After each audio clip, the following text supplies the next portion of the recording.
परमात्मने प्रणतक्लेशनाशाय गोविन्दाय नमो नमः। ईश्वरो गुरुरात्मेति मूर्तिभेदविभागिने व्योमवद्व्याप्तदेहाय दक्षिणामूर्तये नमः। शङ्करं शङ्कराचार्यं केशवं वादरायणं सूत्रभाष्यकृतौ वन्दे भगवन्तौ पुनः पुनः। आब्रह्मलोकादाशेषात् आलोकालोकपर्वतात् ये वसन्ति द्विजा देवास् तेभ्यो नित्यं नमाम्यहम्। नमो गोभ्यः श्रीमतीभ्यः सौरभेयीभ्य एव च नमो ब्रह्मसुताभ्यश्च पवित्राभ्यो नमो नमः। श्रीराम जय राम जय जय राम श्रीराम श्रीराम जय राम जय जय राम श्रीराम श्रीराम जय राम जय जय राम श्रीराम। धर्म की अधर्म का प्राणियों में विश्व का गोहत्या गौ माता की परम पूज्य धर्म सम्राट स्वामी श्री करपात्री जी महाराज की जगत गुरु शंकराचार्य भगवान की सद्गुरुदेव भगवान की श्री वृंदावन विहारी लाल की हर हर महादेव। आदरणीय श्री नारायण जी महाराज और भृगु क्षेत्र आश्रम से पधारे हमारे सेठ बाबा जी, क्षेत्र के सम्मानित सुभद्र सज्जन वृंद, भगवत कृपा से भगवत गीता का जो स्वाध्याय सत्र चल रहा है, इसमें 18वें अध्याय का 15वां श्लोक भगवान कृष्ण कहते हैं, हे अर्जुन, शरीर वांग मनोभिर्यत् कर्म प्रारभतेर्जुन रभते नरः न्यायं वा विपरीतं वा पंचैते तस्य हेतवः। शरीर वांग मनोभिर्यत् कर्म प्रारभते नरः न्यायं वा विपरीतं वा पंचैते तस्य हेतवः। कल भी यही प्रसंग चल रहा था। संसार में कोई भी व्यक्ति चाहे शारीरिक कर्म करे, चाहे मानसिक कर्म करे और चाहे वाचिक कर्म करे, जैसे हम बोलते हैं ना मनसा वाचा कर्मणा। आपने सुना होगा कि सब त्रिवाचा भरवाली, पहले बोलते थे ना कि सब त्रिवाचा भरवाली। त्रिवाचा का मतलब है मनसा वाचा कर्मणा, मैं प्रतिज्ञा करता हूँ कि अमुक कार्य करूँगा। त्रिवाचा भरने का 3 बार कसम खा, 3 बार जल उठा, 3 बार, तो 3 बार का तात्पर्य है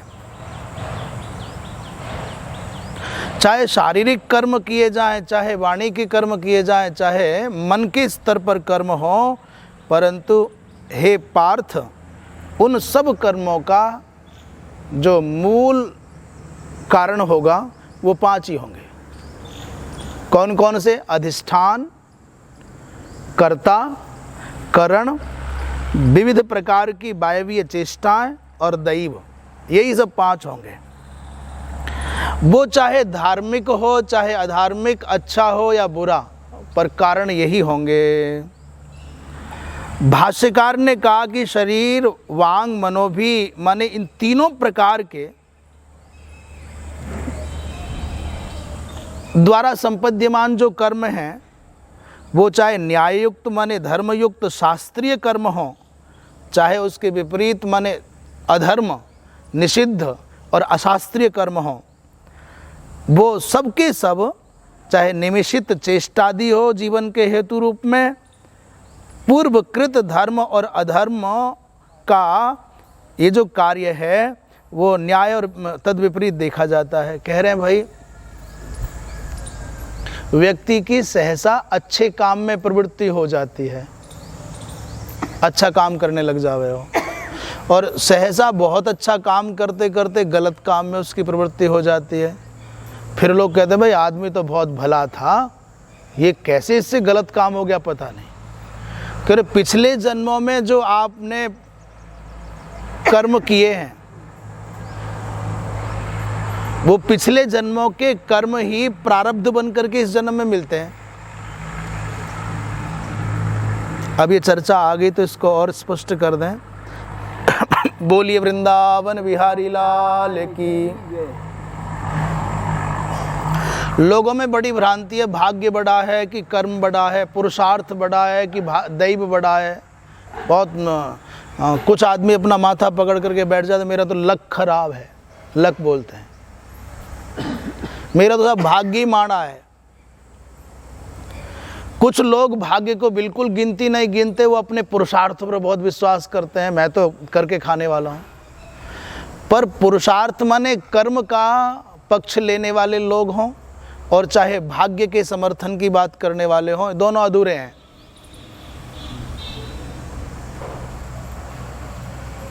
एटलीस्ट माने ये समझिए, एटलीस्ट माने कम से कम, हाँ ये समझ लीजिए, कितना तो विचार करो कि भाग्य का मतलब क्या है,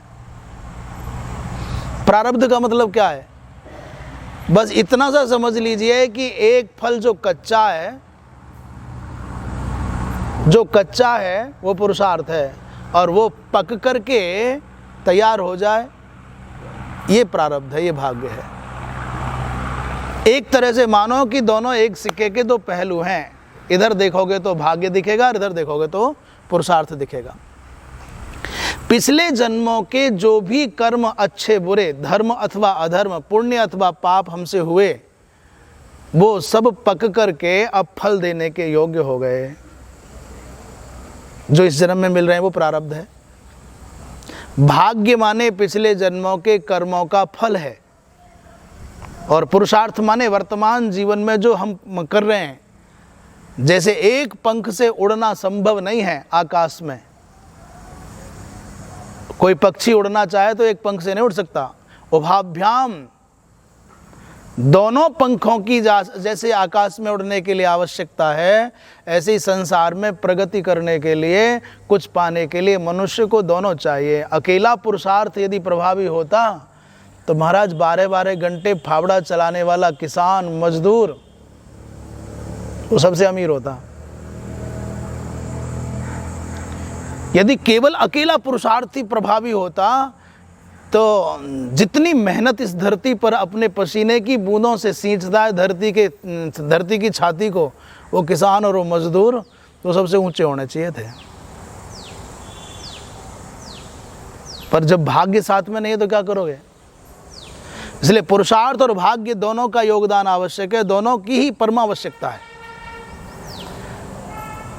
जिसका पुरुषार्थ भी अनुकूल हो और भाग्य भी अनुकूल हो, बहुत तीव्र गति से आगे बढ़ जाता है। और अकेले भाग्य के भरोसे बैठा रहे, कुछ करे ही ना, तो भाई जी हाथ थाली में भोजन है, बढ़िया बढ़िया भोजन परसा हुआ है, और तुम बैठे हो मैं तो कुछ करूँगा ही नहीं, मैं तो हाथ भी उठा करके इधर नहीं लाना चाहता, तो भाई जी हाथ थाली में रखा रह जाएगा। करना तो पड़ेगा ना कुछ।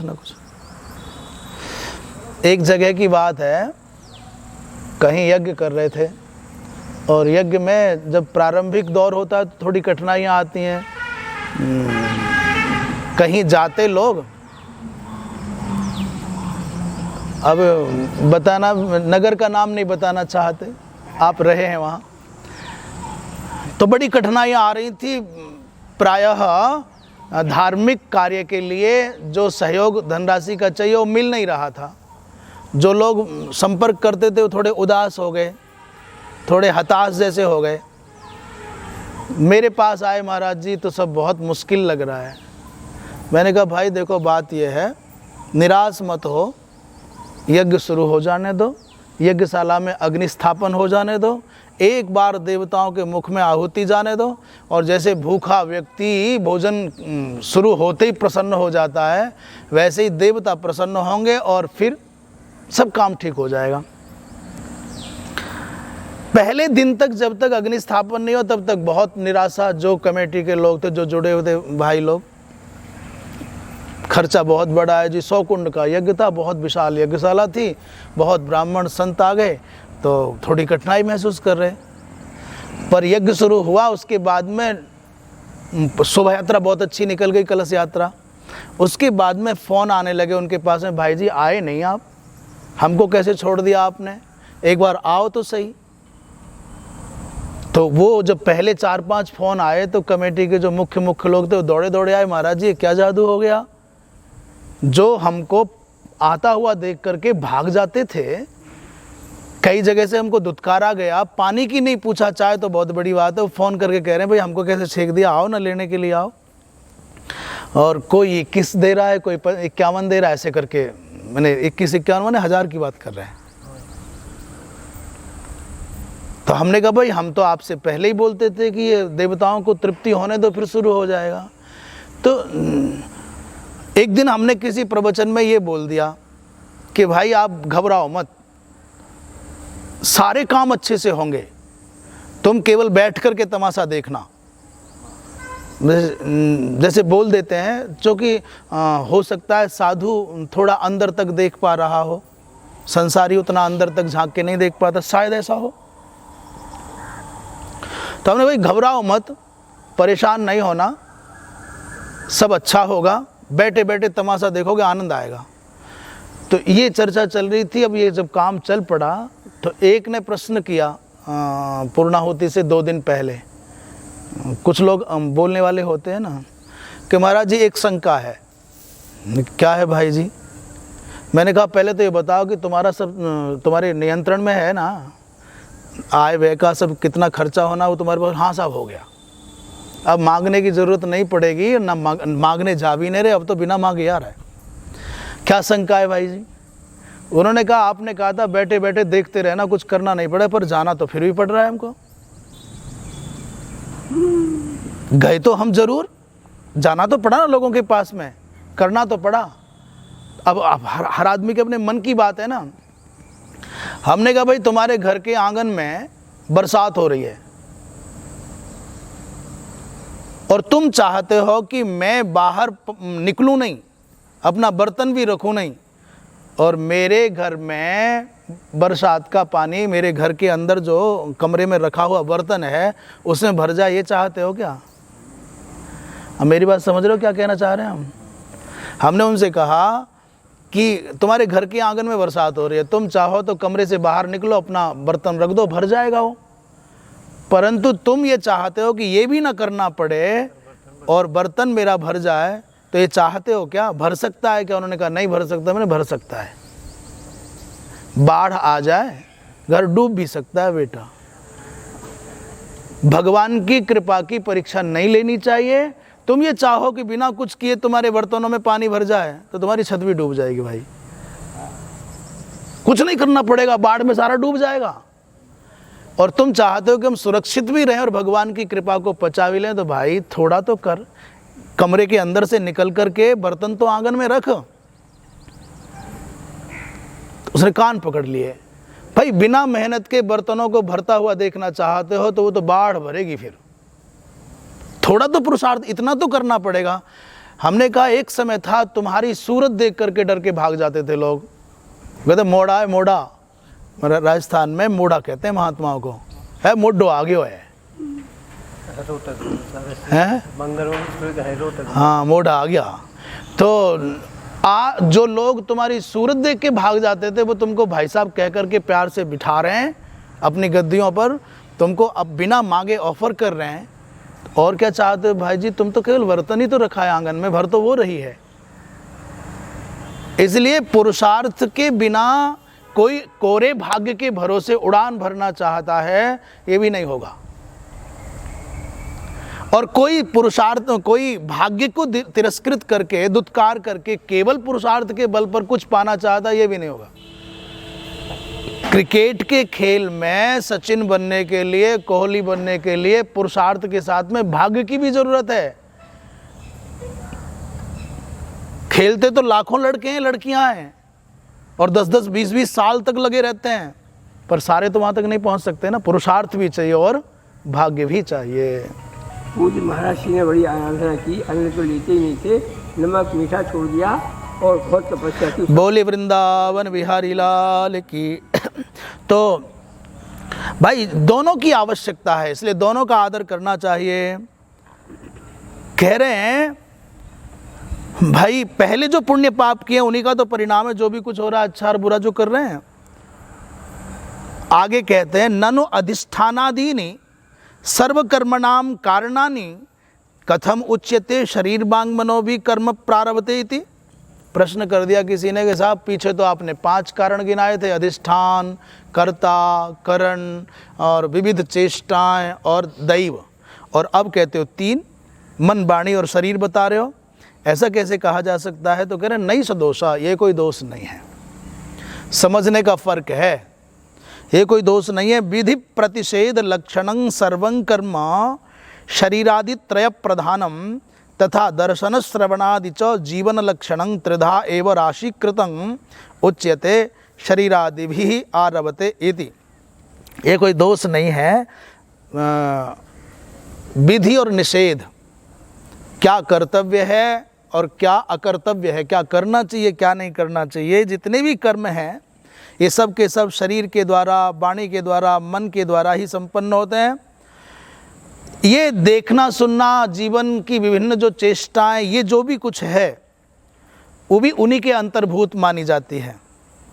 इसलिए सभी प्रकार के कर्मों को त्रिवाचा के रूप में कहते हैं, मनसा वाचा कर्मणा। कर्मणा माने शरीर के द्वारा, उसके अंदर बांट करके देखा गया है। भैया फल भोग का जो समय आता है, फल काले अपि तत्प्रधान ही भुज्यते। जब फल भोगना होता है तब भी वही चाहिए, अधिष्ठान चाहिए, माने शरीर चाहिए, कर्ता चाहिए, करण चाहिए, विभिन्न चेष्टाएं चाहिए और दैव भी अनुकूल होना चाहिए। इसलिए अधिष्ठानादि जो पंच हैं इनकी हेतुता में और शारीरिक, मानसिक, वाचिक कर्म के व्यवस्था में कोई विरोध नहीं है, एक रूपता ही है। हम व्यवस्था की दृष्टि से 5 हेतु हैं और 3 प्रकार के कर्म है, ये कह रहे हैं। आगे कहते हैं तत्रैवं सति कर्तारं आत्मानं केवलं तु यः पश्यत्यकृत बुद्धित्वान् न स पश्यति दुर्मतिः। तत्रैवं सति कर्तारं आत्मानं केवलं तु यः पश्यत्यकृत बुद्धित्वात् न स पश्यति दुर्मतिः। भगवान कृष्ण कहते हैं कि भाई ऐसे जो कर्ता को आत्मा को कर्ता मानता है, वो अकृत बुद्धि होने के कारण वो दुर्मति वास्तव में नेत्र वाला होकर के भी देखता नहीं है, देखना नहीं जानता। कुछ ऐसे लोग होते हैं जिनको कहा भाई गुस्से में कहते रहे अंधा है, तेरी फूट गई है क्या। गुस्से में गांव की भाषा में बोलते हैं, अरे तुझे दिखाई नहीं देता, अंधा है, आंख वाला है जबकि वो। कुछ ऐसा काम कर जाए जो उसे नहीं करना चाहिए तो आदमी फटाक से क्या बोलता है, अरे तू अंधा है क्या, तेने दिखाई नहीं दे, तेरी फूट गई है क्या। वो कह रहे हैं कि ऐसा व्यक्ति न स पश्यति दुर्मति, उसको दुर्मति कहा। जो व्यक्ति, इस बात को समझ लो, क्या किसको दुर्मति कह रहे हैं, किसको अंधा कह रहे हैं। जो व्यक्ति शरीर के द्वारा अथवा इन 5 अधिष्ठान, कर्ता, करण आदि के द्वारा किए जाने वाले कार्यों को कर्ता के रूप में आत्मा को स्वीकार करता है, आत्मा में कर्तापन का आरोप करता है। कल बताई थी एक बात कि बिजली का तार चल रहा है, पंखा दे रहा है हवा, और हमने क्या बिजली हवा बिजली की हवा खा के आ रहे हैं भाई, तो बिजली तो भाई हवा नहीं दे सकती। जो व्यक्ति ये माने बैठा है कि बिजली उजाला दे रही है, बोलते हैं ना बिजली आ गई बिजली गई, पंखा बंद हो गया बिजली गई, लाइट बंद हो गई बिजली गई, ऐसे बोलते हैं ना। तो भाई जी वो हवा तो बिजली नहीं दे रही, हवा तो पंखा दे रहा है। उजाला तो बिजली नहीं दे रही, उजाला तो ट्यूबलाइट या बल्ब दे रहा है। एसी तो बिजली नहीं चला रही, माने ठंडा जो एसी जो ठंडा कर रहा है वो तो एसी कर रहा है, बिजली तो नहीं कर रही। ऐसे ही जितने भी कर्म संपादित हो रहे हैं वो देखने में लगता है कि शरीर के द्वारा संपन्न हो रहे हैं और शरीर के सहयोग में अहम बुद्धि है, साधन है, इत्यादि है, पर हम क्या कहते हैं, आत्मा कर रहा है। आत्मा नहीं करता कुछ भी। जो व्यक्ति आत्मा को कर्ता और भोक्ता मानता है वो दुर्मति है, वो जड़ है, वो देखता हुआ भी नहीं देखता, माने अंधा है। आत्मा तो अजन्मा है, आत्मा अकर्ता है, आत्मा अव्यय है, आत्मा निर्विकार है, इसलिए आत्मा कुछ नहीं करता। हाँ, आत्मा के संसर्ग से चेतन हुआ जो जड़ शरीर है इसमें क्रिया शक्ति का उदय हो जाता है।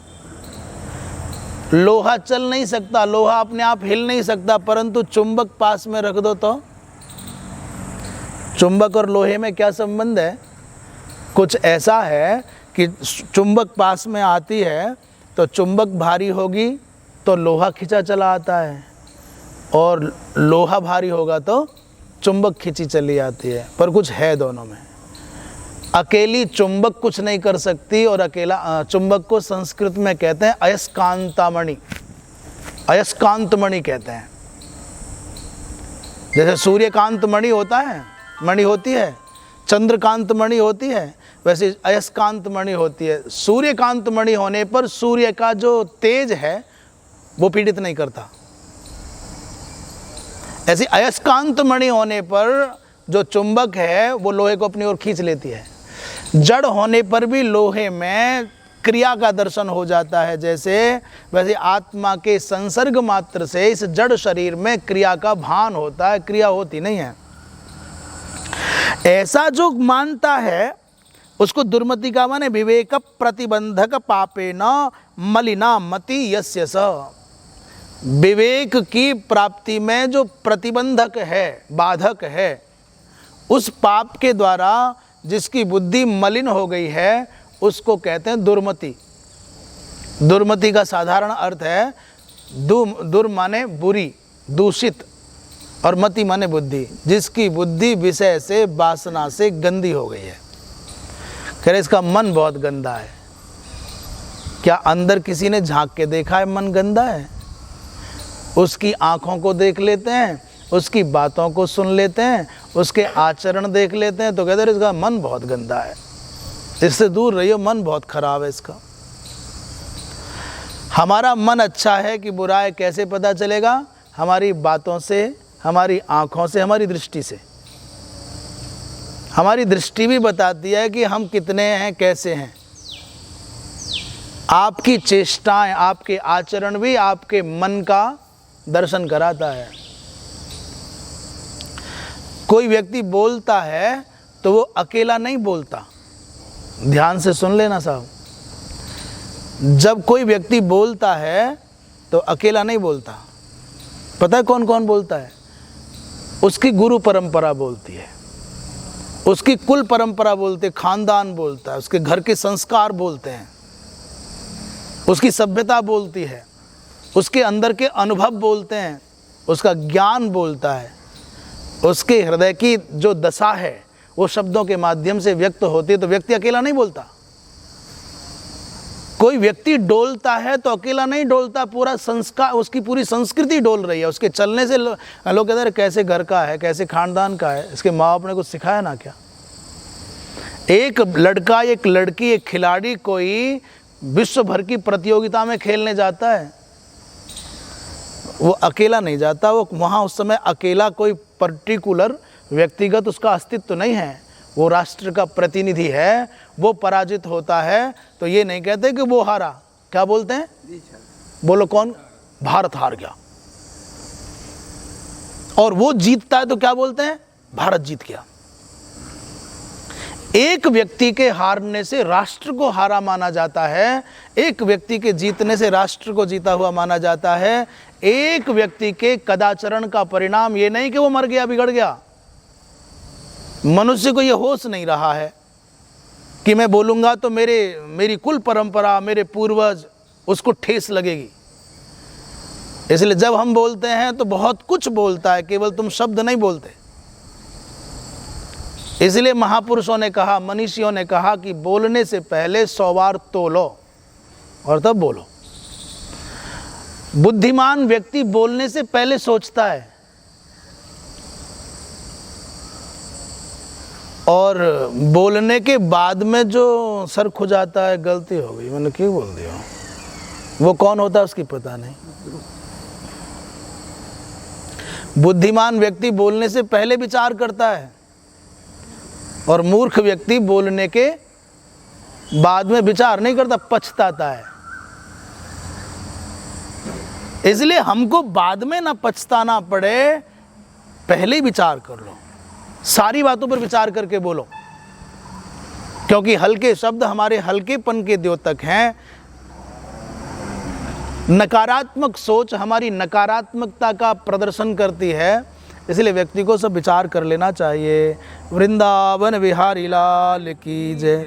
इसलिए विवेक प्रतिबंधक पाप के द्वारा मलिन हो गई है मति उसकी, जिसकी उसको कहते हैं दुर्मति। अभी कोई आदमी अच्छा है बुरा है, क्या देखा है तुमने? हम कोई लोग हमारी घड़ियों से हमारा आकलन करते हैं, कई लोग हमारी उंगलियों में पड़ी हुई अंगूठियों से हमारा स्तर आंक लेते हैं, कई लोग हमारे गले में पड़ी हुई चैन, हम कल भी हंस रहे थे चैन के चक्कर में, कल ही आज सवेरे ही, आज सवेरे ही चल रहा था भागवत जी के पाठ के समय पर। तो चैन, और जो थोड़ी ठीक ठीक चैन पहन के जाता है ना, वो अपना कॉलर थोड़ा पीछे करके रखता है, 1-2 बटन खोल के रखे और कॉलर पीछे रखे। क्यों? देख लो भाई साहब मेरे पास कितना है। हाथ में कड़ा हो यहाँ सोने का तो यहाँ तक की शर्ट या वो नहीं पहन सकता, यहाँ तक की होगी तो ऊपर चढ़ा लेगा। देख भाई जी,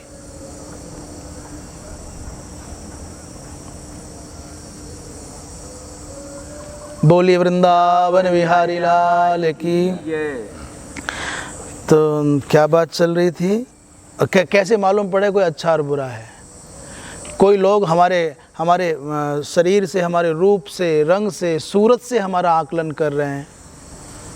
कोई लोग हमारे कपड़ों से हमारा आकलन कर रहे हैं, कोई हमारी चप्पलों से, जूतों से हमको आंक रहे हैं, कोई लोग हमारे वाहन, कार कौन से मॉडल की है, माने कौन सी क्या होता है उसको क्या बोलते हैं, गाड़ियों छोटी बड़ी होती है ना, तो उससे भी।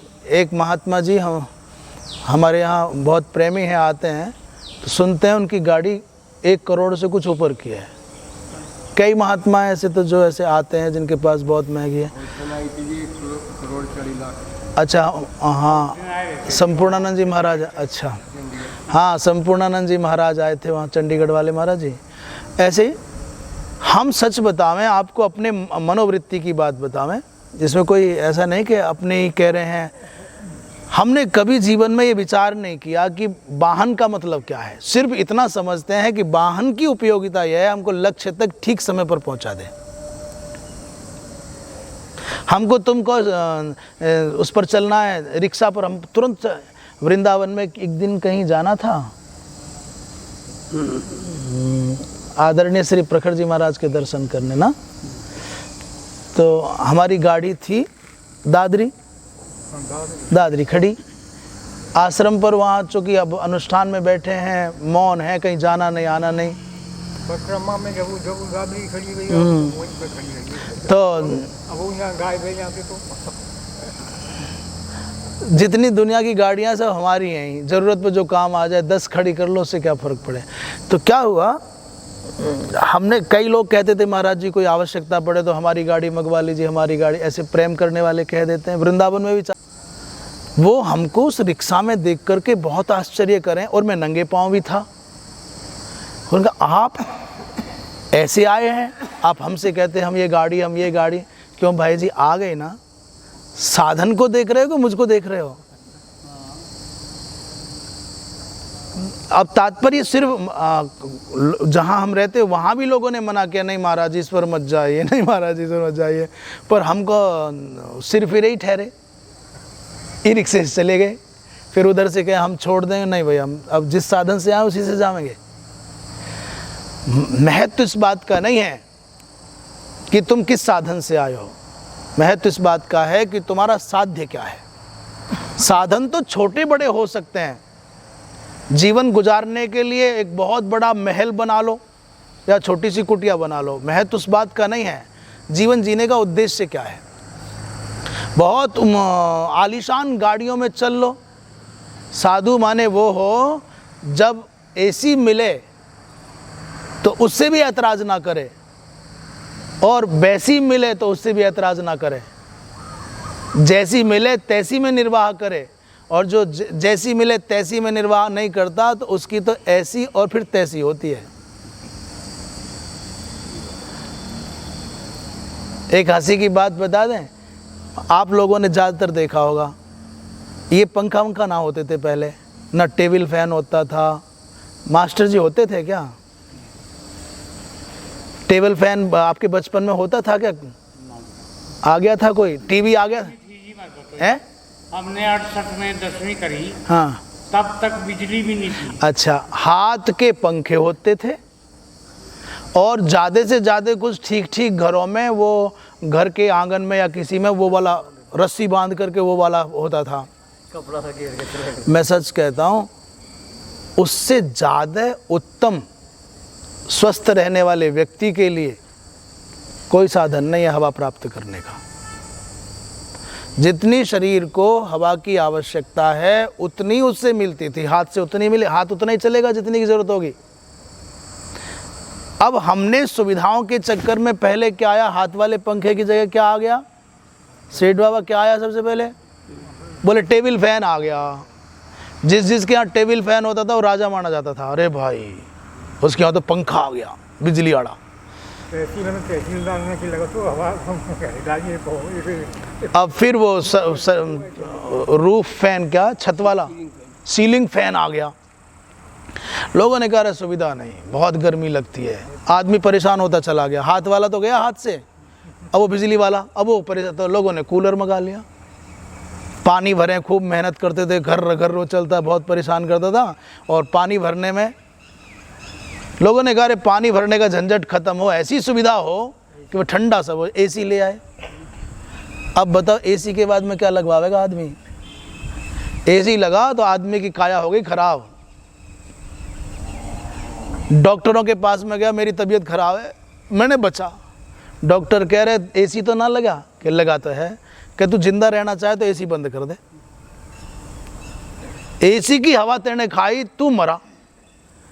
तुरंत आते ही एसी बंद हो गया।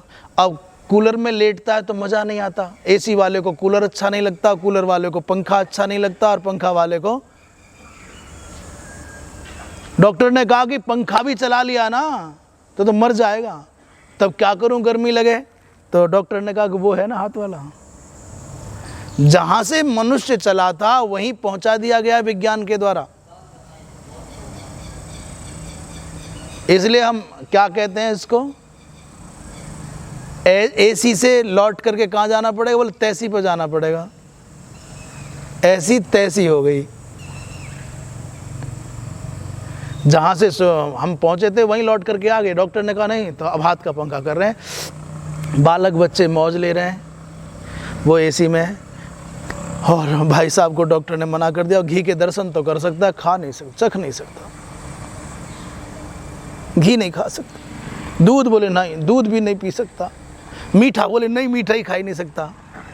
हम भी इसी में शामिल हैं, घबराओ मत, अपनी हंसी बना रहे। कहते ना घी केवल देखो साहब, खा नहीं सकते। अब रखाओ भाई साहब घी को, खा नहीं सकते, रखा सकते हैं। घी रखाओ, मीठा रखाओ, चीनी रखाओ और दूध रखाओ, खा नहीं सकते भाई साहब। जीवन का उद्देश्य अच्छा होना चाहिए। साधन छोटे और बड़े हो चलेगा, साध्य उत्तम हो, उद्देश्य अच्छा हो, उसका जीवन अच्छा है। शेष चर्चा कल होगी। वृंदावन बिहारी लाल की। जो व्यक्ति आत्मा को कर्ता मानता है वो अकृत बुद्धि होने के कारण दुर्मति है। तो अकृत बुद्धि क्या होता है, इस विषय की चर्चा कल होगी। पूर्णमदः पूर्णमिदं पूर्णात् पूर्णमुदच्यते पूर्णस्य पूर्णमादाय पूर्णमेवावशिष्यते।